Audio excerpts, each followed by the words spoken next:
The Three Soldiers. Once upon a time, three soldiers returned from the wars.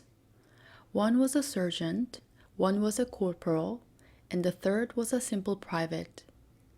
One night they were caught in a forest and made a fire up to sleep by. And the sergeant had to do sentry go. While he was walking up and down, an old woman, bent double, came up to him and said, "Please, sir, may I warm myself by your fire?" "Why, certainly, mother. You are welcome to all the warmth you can get."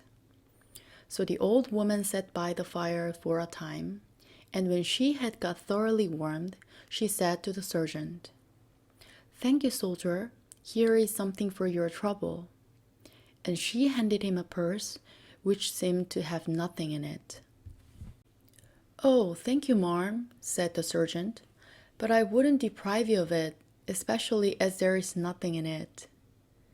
"That may be so now," said the old woman, "but take it in your hand and turn it upside down, and while you hold it like that, gold pieces will come pouring out of it." He took it, and sure enough, whenever he held it up, out came the gold pieces. So he thanked her very much, and off she went. Next night, the corporal had to play sentry, and the old woman came up to him and asked to sit by the side of the fire. "Certainly, marm," said he, "and welcome you are. I have known what it is to shiver in my bones." So the old woman sat by the fire for a time, and when she was leaving, gave the corporal a tablecloth. Said he, "Thank you, marm, kindly, but we soldiers rarely use tablecloths when we are eating our victuals."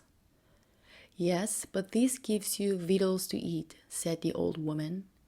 "Whenever you put this over a table or on the ground and call out, 'Be covered,' the finest dinner you could eat at once comes upon it."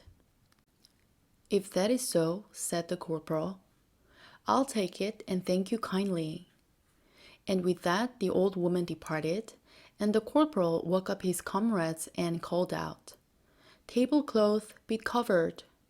And sure enough, the finest dinner you could imagine appeared upon the cloth. Next night, the private marched up and down doing sentry go, when the old woman appeared again and asked to sit by the fire. "Surely," said the private, "you're as welcome as my own mother would be." And after she had sat some time by the fire, she got up and said, "Thank you kindly, sir. I hope this will pay you for your trouble." And she gave him a whistle. "And what's this for?" said the private. "I can't play on the whistle." "But you can blow it," said she, "and whenever you blow it out, will come a regiment of armed men that will do whatever you tell them." And with that the old woman departed, and they never saw her more. So the three soldiers traveled on till they came to a city where there was a princess who was so proud of her card playing that she had agreed to marry anyone who could beat her at cards. Now, the sergeant was also very proud of his card playing, and he thought he would try his luck with the princess. So, when he went up to the palace, he offered to play a game with her, but she said to him, "What are your stakes? If I lose, I have to marry you. But if you lose, what do you lose?" So the sergeant said, "I'll stake my purse." "Why, what's a purse with nothing in it?" said the princess. "There may be nothing in it now," said the sergeant, "but see here." And he turned the purse upside down and put his hand under it, and it kept on dropping gold pieces into his hand as long as he held it upside down. So the princess agreed to play for the purse.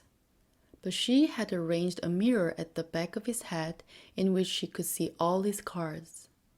And so she won easily, and he had to give up the purse.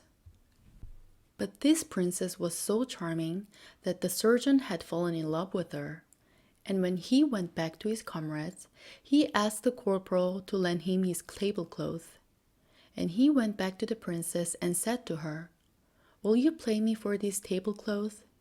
And she said, "It may be a very beautiful tablecloth, but it isn't quite equal to me." Then he laid it on a table and said, "Cloth, cover thyself." And there was a most delicious dinner spread upon it. But as the princess knew she would be able to beat him, she agreed to play him for the tablecloth, and sure enough, by means of the mirror, she won the tablecloth from him. The same thing happened when he borrowed a whistle from the private and tried his luck with the princess again. But this time he watched what she was doing and knew that she had cheated him, though he dared not say so. He lost again and went back to his comrades and asked them to forgive him. But he could not help it, as the princess had cheated him. So his friends forgave him, and they all went their various ways. Now the sergeant wandered alone, and wandered alone, and wandered alone, till he came to the bank of a stream on which there grew fig trees, white and black. And he gathered some of these figs from the different trees, and sat down by the bank to eat them. And he ate a black fig, and then, feeling thirsty, went down to the stream to drink some of the water, and as he looked in, he found that he had 2 horns on the side of his head, just like a goat, instead of 2 ears. He didn't know what to do, but as he was still hungry, he ate one of the white figs. And when he went to drink again, he found the horns had disappeared. So then he knew that the black figs brought the horns, and the white figs took them away. So he gathered some more of them, and went back to the palace of the princess, and sent her up some of the black figs as a present from an admirer. And after a while, there was a rumor spread around the city that the princess had horns in her head and would give anything to anyone who could remove them. So the sergeant went up to the palace and presented himself before the princess and said to her, "I can remove your horns, but I want my purse and my tablecloth and my whistle back." Then she ordered them to be brought and promised to give them back to him as soon as the horns were removed. So he gave her a white fig, and as soon as she had eaten it, the horns disappeared. And he took up the purse, the tablecloth, and the whistle. Then he said to her, "Now, will you marry me?" "No," she replied. "Why should I?" "Because you didn't win these fairly." "That may be, or that may not be, but I see no reason why I should marry you." Thereupon he blew his whistle, and the palace was filled with a regiment of soldiers.